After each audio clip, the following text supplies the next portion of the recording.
بیٹھ کر نماز پڑھنا کیسا ہے؟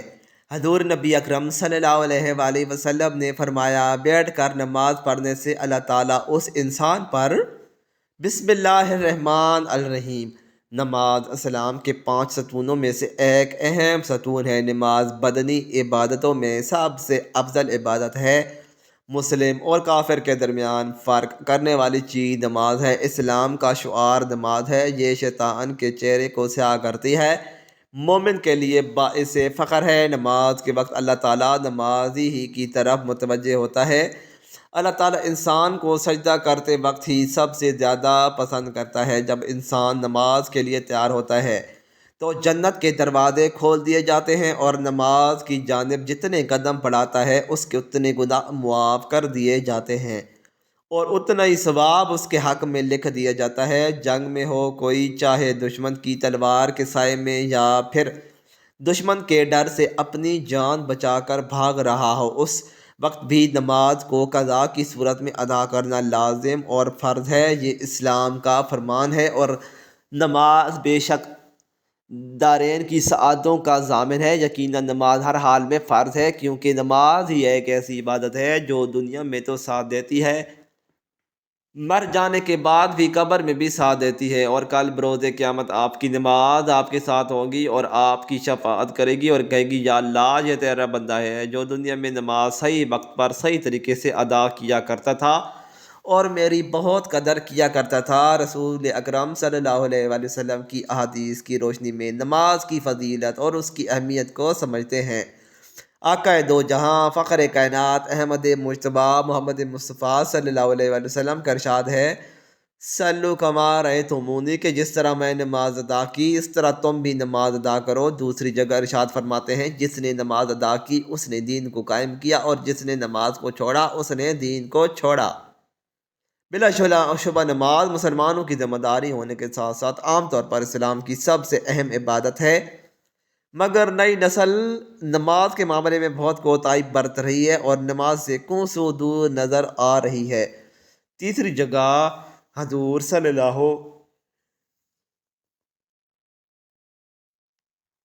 علیہ وآلہ وسلم ارشاد فرماتے ہیں، الحاد بیننا و بینہم صراط من ترک کفر، کہ ہمارے درمیان کا فرق نماز ہے، جس نے اس کو چھوڑا وہ کافر ہو گیا۔ آپ غور کریں کہ اللہ رب العزت نے نماز کو کیوں کر اتنی اہمیت کا حامل بنایا ہے، کیوں سعادت کی ساری کنجیاں اسی نماز میں پوشیدہ ہیں۔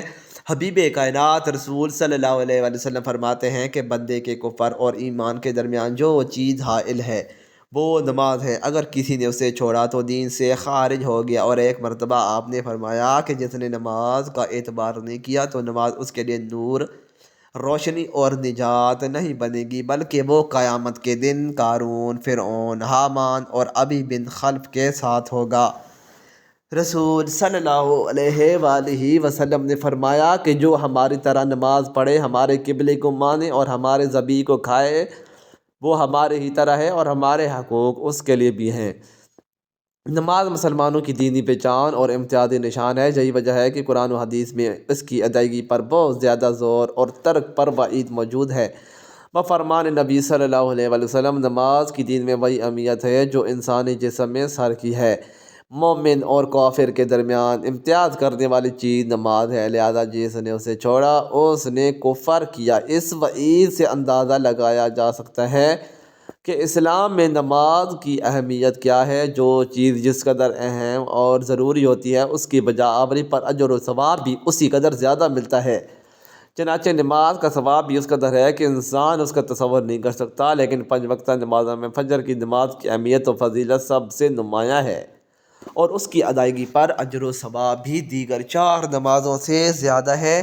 اس کی وجہ یہ ہے کہ فجر کے وقت دنیا نیند کی آغوش میں محو استراحت ہوتی اور خواب خرگوش کے مزے لے رہی ہوتی ہے، لوگوں پر غفلت اور سستی کی چادر تنی ہوئی ہوتی ہے۔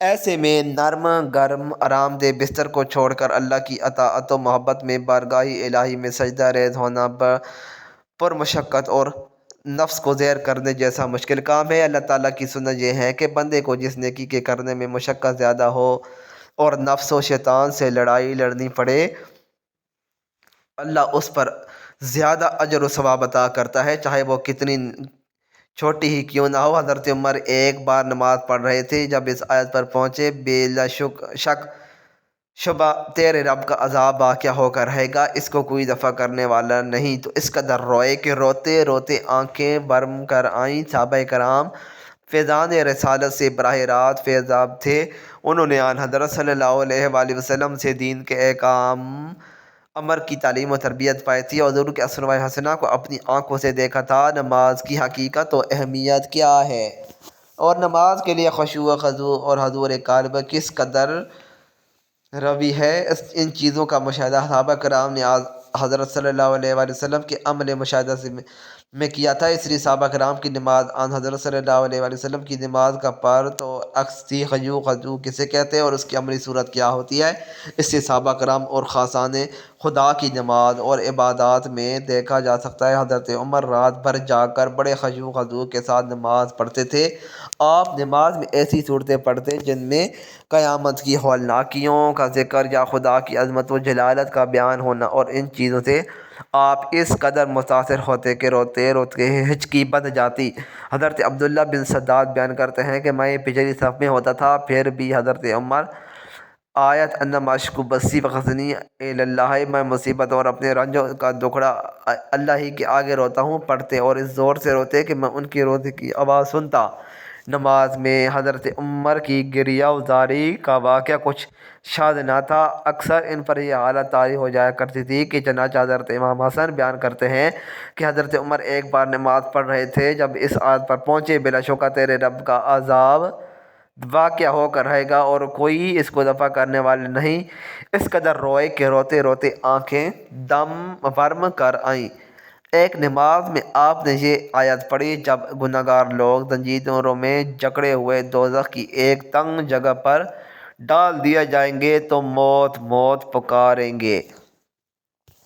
یہ آیت پڑھ کر آپ پر ایسا خوف طاری ہوا کہ اور آپ کی حالت اتنی خیر ہوئی کہ اگر لوگوں کو یہ معلوم نہ ہوتا کہ آپ پر اس طرح کی آیتوں کا اثر ہوتا ہے تو یہ سمجھتے کہ آپ باصل بحق ہو گئے۔ ایک بار فجر کی نماز میں سورہ یوسف شروع کی، جب اس آیت پر پہنچے یوسف کی جدائی میں یعقوب کی آنکھیں روتے روتے سفید پڑ گئیں، وہ جی میں گھٹنے لگے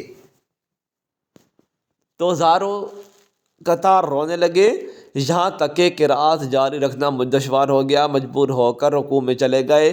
صائب بن یزید اپنے باپ کے حوالے سے بیان کرتے ہیں کہ قحط کا زمانہ تھا، میں نے آدھی رات کو دیکھا حضرت عمر مسجد میں نماز پڑھ رہے تھے اور دعائیں میں کہہ رہے تھے کہ اے رب، اے اللہ، ہم لوگوں کو قحط سے ہلاک نہ کر، اس کو بلا ہم سے دور کر دے۔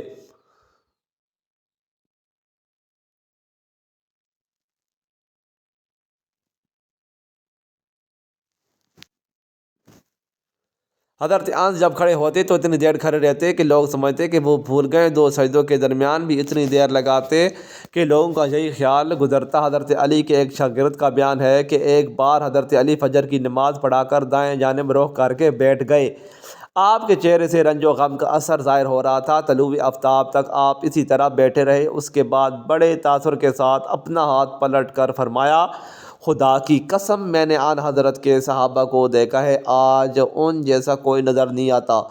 ان کی صبح اس حال میں ہوتی کہ ان کے بال بکھرے ہوئے ہوتے، چہرے غبار آلود اور زرد ہوتے، وہ ساری رات اللہ کے حضور سجدے میں پڑے ہوتے، کھڑے کھڑے قرآن مجید پڑھتے، کھڑے کھڑے تھک جاتے تو کبھی ایک پاؤں پر کھڑے ہو کر سہارا دے لیتے اور کبھی دوسرے پاؤں پر وہ خدا کا ذکر کرتے، تو کیف و اثر سے اس طرح جھومتے جیسے ہوا میں درخت حرکت کرتے ہیں،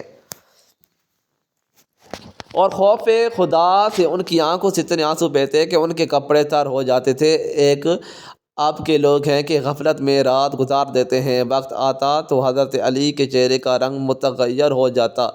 ایک بار ان سے دریافت کیا گیا کہ آپ رضی اللہ تعالیٰ عنہ کا کیا حال ہے، فرمایا کہ اس بار کے اٹھانے کا وقت ہے جسے اللہ تعالیٰ نے آسمانوں زمینوں اور پہاڑ پر پیش کیا تو ان سب نے اس بار کے اٹھانے سے ڈر کر انکار کر دیا۔ حضرت امام حسن وضو کرتے تو آپ کے چہرے کا رنگ بدل جاتا، کبھی کسی نے پوچھا کہ ایسا کیوں ہوتا ہے، آپ نے فرمایا اتنے بڑے جبار بادشاہ کی پیشی میں کھڑے ہونے کا وقت آ گیا ہے۔ پھر وضو کر کے مسجد میں تشریف لے جاتے، مسجد کے دروازے پر کھڑے ہو کر کہتے، اے اللہ، تیرا بندہ تیری ڈیوٹی پر حاضر ہے۔ اے بھلائی کرنے والے خدا، تیرا بدعمال بندہ تیرے حضور آیا ہے۔ تو نے حکم دیا ہے کہ ہم میں سے جو اچھا ہے بروں سے درگزر کرے، پس تو اچھا خدا ہے اور میں تیرا بدعمال بندہ ہوں۔ اے کرم کرنے والے، میری برائیوں سے ان خوبیوں کے طفیل جن کا تو مالک ہے درگزر فرما۔ اس دعا کے بعد مسجد میں داخل ہوتے،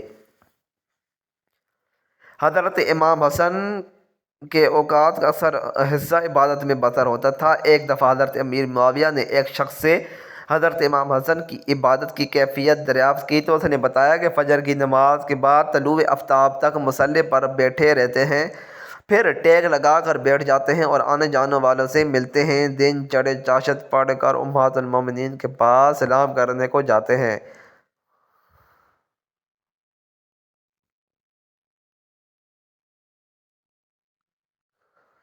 نماز کی اہمیت کا اندازہ اس بات سے لگایا جا سکتا ہے کہ آپ صلی اللہ علیہ وآلہ وسلم اس وقت تک باجماعت نماز ادا کرتے رہے جب تک مسجد آنے جانے کی جسمانی قوت باقی رہی۔ آپ نے مسجد میں آخری نماز ظہر کی پڑھی، اس کے بعد نکاحت بڑھنے کی وجہ سے مسجد میں نہ آ سکے۔ آپ کی جگہ حضرت ابوبکر صدیق رضی اللہ تعالیٰ عنہ صحابہ کرام کو نماز پڑھاتے رہے۔ جمعرات سے لے کر اتوار تک آپ صلی اللہ علیہ وآلہ وسلم سخت بیمار رہے۔ پیر کا دن آپ صلی اللہ علیہ وآلہ وسلم کی زندگی کا آخری دن تھا۔ اس دن آپ کی وفات ہوئی۔ اس دن فجر کی نماز کے وقت آپ نے اپنے چہرے کا پردہ ہٹایا اور الوداعی نگاہ صحابہ کرام پر ڈالی۔ اس کی منظر کشی انس رضی اللہ تعالیٰ عنہ نے کی ہے۔ فرماتے ہیں کہ آپ صلی اللہ علیہ وآلہ وسلم کے مرض الموت میں ابوبکر صدیق رضی اللہ تعالیٰ عنہ نماز پڑھاتے تھے۔ پیر کے دن جب لوگ نماز میں صف باندھے کھڑے ہوئے تو آپ صلی اللہ علیہ وآلہ وسلم حجرے کا پردہ ہٹا کر کھڑے ہوئے اور ہماری طرف دیکھ رہے تھے۔ آپ صلی اللہ علیہ وآلہ وسلم کا چہرہ حسن و جمال اور صفائی میں گویا مصحف کا برق تھا۔ آپ مسکرا کر ہنسنے لگے۔ ہمیں اتنی خوشی ہوئی کہ خطرہ ہو گیا کہیں ہم سب کو آپ کو دیکھنے میں مشغول نہ ہو جائیں اور نماز توڑ دیں۔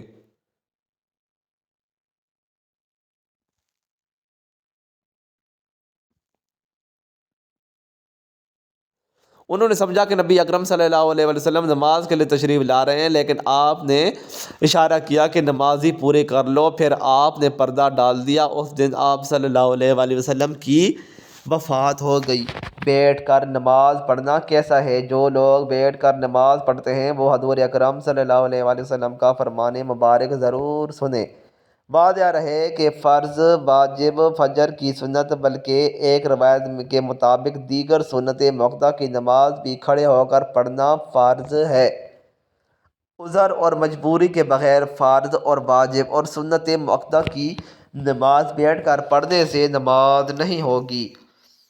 ہاں، اگر عذر یا بیماری کی وجہ سے بیٹھ کر نماز پڑھے گا تو نماز ہو جائے گی۔ صورت مصولہ میں اگر فرض نماز کھڑے ہو کر پڑھنے کی قدرت ہے تو کھڑے ہو کر نماز پڑھنا فرض ہے۔ اگر کوئی بیمار شخص کھڑے ہو کر فرض نماز ادا کرنے پر قدرت رکھتا ہے مگر اس کے باوجود وہ بیٹھ کر فرض نماز پڑھتا ہے تو اس کی نماز نہیں ہوگی، اور جو نماز بیٹھ کر ادا کی ہے اس کو دوبارہ کھڑے ہو کر پڑھنا لازم ہوگا۔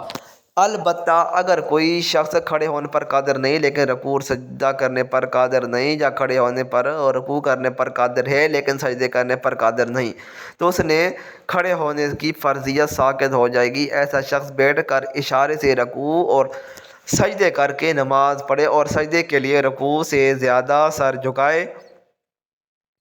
جو شخص بیماری کی وجہ سے کھڑے ہونے پر قادر نہیں یا کھڑے ہونے پر قادر ہے لیکن زمین پر سجدہ کرنے پر قادر نہیں ہے، یا قیام و سجود کے ساتھ نماز پڑھنے کی صورت میں بیماری میں اضافہ یا شفا ہونے میں تاخیر، یا ناقابل برداشت درد کا غالب گمان، اور البتہ کسی قابل برداشت معمولی درد یا کسی مہم کی تکلیف کی وجہ سے فرض نمازوں میں قیام کو ترک کر دینا اور بیٹھ کر نماز پڑھنا جائز نہیں۔ اس طرح جو شخص فرض نماز میں مکمل پر قادر تو نہیں لیکن کچھ دیر کے لیے کھڑا ہو سکتا ہے اور سجدہ بھی زمین پر کر سکتا ہے، تو ایسے شخص کے لیے اتنی دیر کھڑا ہونا فرض ہے، اگرچہ کسی چیز کا سہارا لے کر کھڑا ہونا پڑے۔ اس کے بعد وہ بقیہ نماز زمین پر بیٹھ کر پڑھ سکتا ہے، اور جو شخص زمین پر بیٹھ کر نماز پڑھنے کے ساتھ زمین پر سجدہ کرنے پر بھی قادر ہو، اسے زمین پر ہی نماز پڑھنی چاہیے۔ یہ طریقہ سنت کے قریب ہے، اور اگر زمین پر سجدہ کرنے پر قادر نہیں تو ایسی صورت میں شرعی سے زمین یا کرسی پر بیٹھ کر نماز پڑھ سکتا ہے، اور اس صورت میں اس کی نماز اشاروں والی ہوتی ہے، اور اس کے لیے بیٹھنے کی کوئی خاص حیت متعین نہیں، اور جس طرح سہولت ہو بیٹھ کر اشارے سے نماز پڑھ سکتا ہے، چاہے زمین پر بیٹھ کر نماز پڑھے یا کرسی پر بیٹھ کر۔ البتہ زمین پر بیٹھ کر نماز پڑھنا زیادہ بہتر ہے، لہٰذا جو لوگ زمین پر بیٹھ کر نماز ادا کر سکتے ہیں تو زمین پر بیٹھ کر نماز ادا کریں، اور اگر زمین پر بیٹھ کر نماز پڑھنے میں مشقت ہو تو کرسی پر بیٹھ کر فرض نمازیں، وطر اور سنت سب پڑھ دے۔ ایسی صورت میں جب قیام پر قدرت نہ ہو یا زمین پر سجدے کی قدرت نہ ہو، چونکہ قیام ساقط ہو جاتا ہے، اس لیے ایسے مریض کے لیے افضل یہ ہے کہ وہ مکمل بیٹھ کر نماز ادا کرے۔ ہاں البتہ قیام کے دوران قیام کرنے اور رکوع سجود بیٹھ کر اشارے سے کرے تو یہ بھی جائز ہے، لہٰذا ایسے مریضوں کے لیے اولیٰ یہی ہے کہ اماموں کی اقتداء میں بھی مکمل نماز بیٹھ کر ادا کریں، کیونکہ یہ سجدے کے قریب ہوتی ہے اور جماعت کی نماز میں صفوں میں سب سے کم خلل اور حفاظت کا ذریعہ ہے۔ اللہ پاک ہمیں دین کے مکمل سمجھ نصیب فرمائے، اور ہمیں 5 وقت کا نمازی جماعت ادا کرنے کی توفیق عطا فرمائے۔ مزید اچھی ویڈیوز کے لیے چینل کو ضرور سبسکرائب کریں، ویڈیو کو لائک اور شیئر کرنا نہ بھولیں۔ شکریہ۔